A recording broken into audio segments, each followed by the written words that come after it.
Revelation chapter 9. The fifth and sixth trumpet blasts. And now the fifth angel blew his trumpet, and I observed a lone star which had collapsed from the heavens unto the earth, and it was granted the key to the abyss,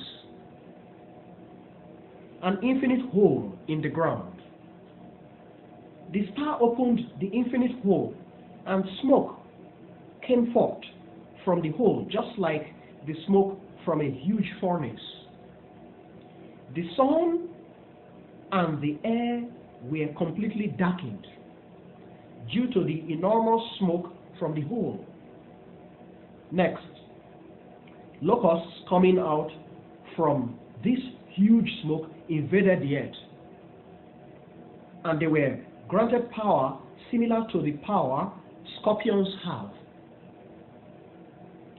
They were ordered not to hurt or damage the grass of the earth or the trees or any greenery, but only those humans who are without the seal of Almighty God on their foreheads.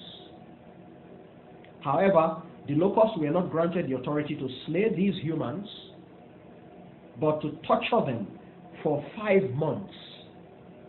The affliction caused by the torture is just like the affliction caused by the sting of a scorpion.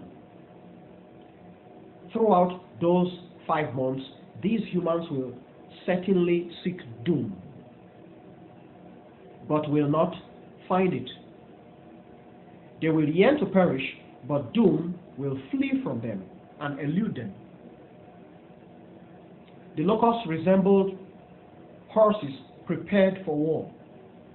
On their heads, they had something resembling golden diadems, and their faces resembled the faces of humans. Their hair resembled women's hair, and their teeth resembled lions' teeth. They had special breastplates resembling iron breastplates covering their chests, and their wings had a sound similar to the sound of chariots,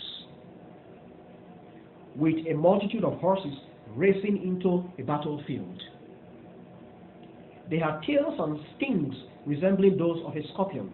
Their real power was to harm humankind 5 months. And they had as monarch reigning over them the angel of the infinite hole, whose name in the Hebrew tongue is Abaddon, but in Greek tongue the name is Apollyon, meaning in English ruinous, one who brings doom. One terrible event is past, but look, there are still 2 more terrible events coming right after this.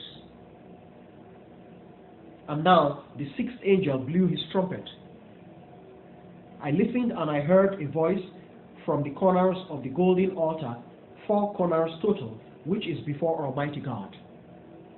The voice told the 6th angel, "Set free the 4 angels who are tied up at the grand river Euphrates. The 4 angels were set free to slay 1/3 of humankind, for they had been prepared for this very hour, and this very day, and this very month, and this very year." Now, the number of the armed forces on horseback was 200 million. I listened, and I heard their number. And so I observed the horses in my vision. Their riders had breastplates red as blazing fire, blue as hyacinth, and yellow as sulfur.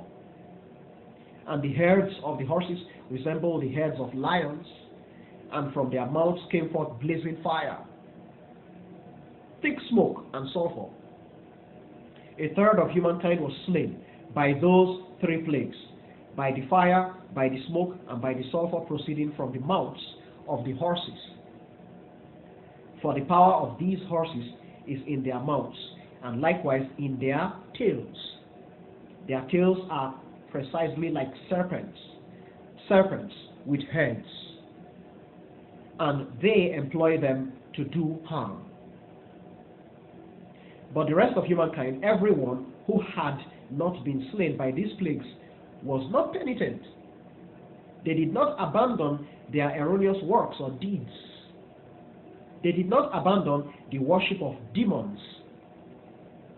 They did not stop idolatry, but continued their devotion to the idols of gold, silver, bronze, stone, and wood. Idols that are blind, deaf, and cannot walk. And they were not penitent. They were not penitent of their killings, sorceries, sexual depravity, or larcenies.